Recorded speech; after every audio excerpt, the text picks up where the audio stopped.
Hello guys, welcome to the .NET Office, and in this tutorial we will talk about the constructor in C++.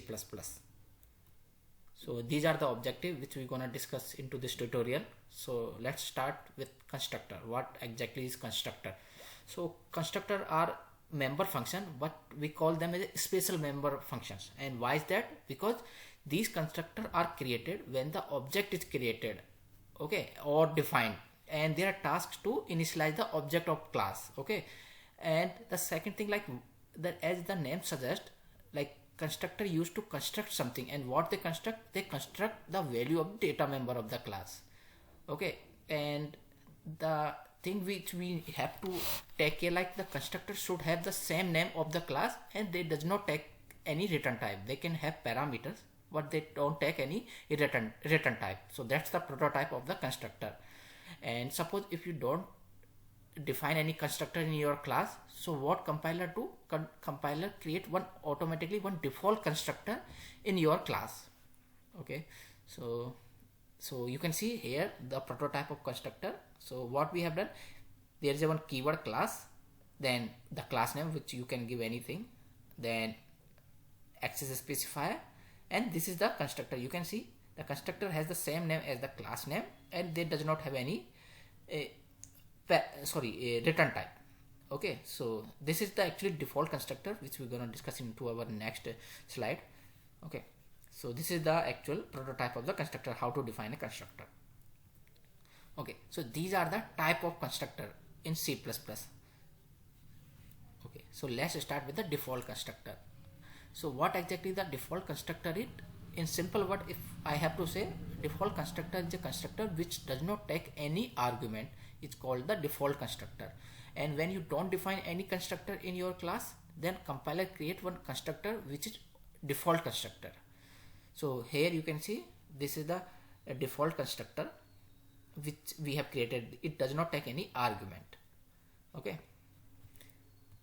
What is parameterized constructor? The name also suggests, like parameterized constructor is a constructor which takes arguments. It called the parameterized constructor, okay. So you can see through the program. So let's start with the program only. So we have created one class ABC, then some of the data members length, width, and x as a private through the private access specifier. It means we cannot access these data members out of the class, okay. So then data function, this is the actually constructor, parameterized constructor. Why it is parameterized constructor? Because it takes two arguments. You can see int a and int b are two argument it is taking. That's why we call it parameterized constructor, okay. Then what we are doing, we are assigning those value into the data members length and width. Then there is a one data member int area which is returning int type, and here we are calculating the area by multiplying length and width, and then we are displaying the area. So this is the actual main function, from where what we are doing, we are just calling that parameterized constructor by creating an object and passing those values which required for that parameterized constructor. So here we are passing 2 and 4 which will go into the length and width. Here you can see we are passing those 2 and 4 which will go into A and B, and then we are calculating the area by multiplying those things, okay, and then we are displaying, okay. The next what we have done the same thing. Now we are passing the different arguments 4 and 4, and based on the argument it will again do the same thing. It will calculate the area and display the value. So this is about the parameterized constructor. Now the third one is the copy constructor, okay. So copy constructor is a member function which initializes an object using another object of the same class, okay. So let me define this one in more specific way. So suppose there is a one existing object, okay, which has a own value of the data members, okay. But now what you want to do, you want to use those values of that object, but you want to create your own object, but you want to use those values. So what you can do, you can copy that object into your into whatever newly created object. How you can do that? You can do that through the copy constructor, okay.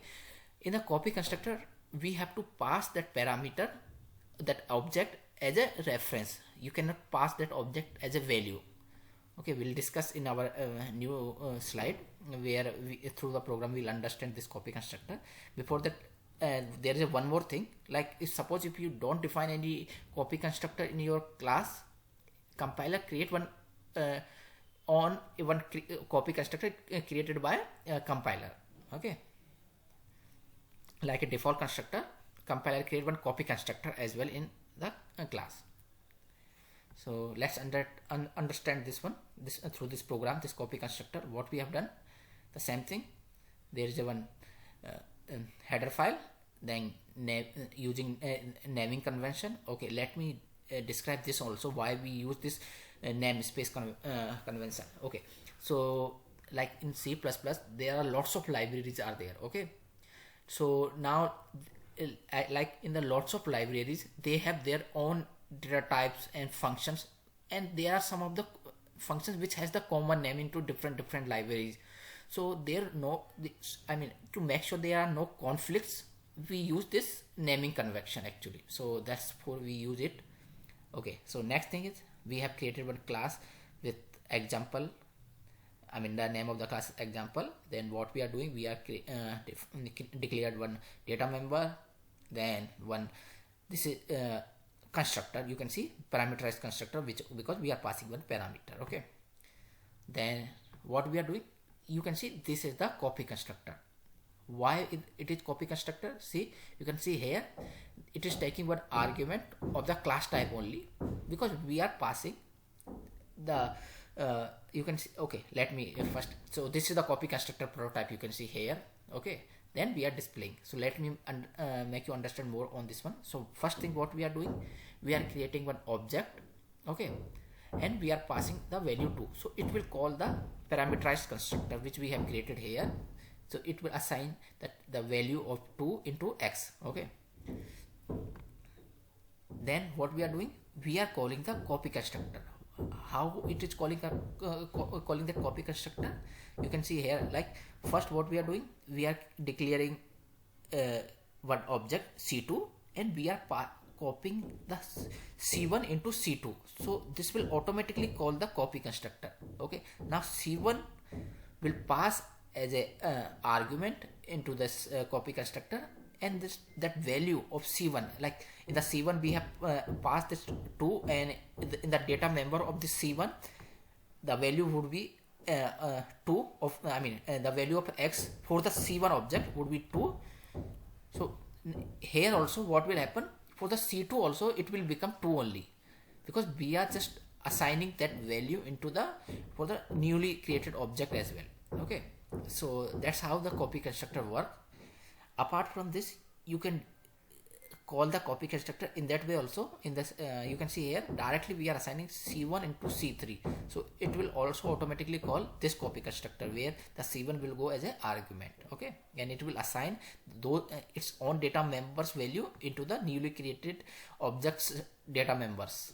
Okay, so that's the thing. Okay, then we are displaying the values. Okay, yeah, here one more thing we need to take care, like in copy constructor we have to pass as a reference those objects, we have to pass as a reference, not by value. You can see here we are passing as a reference, not by value. Okay, otherwise it will give a compiler error. So that's it.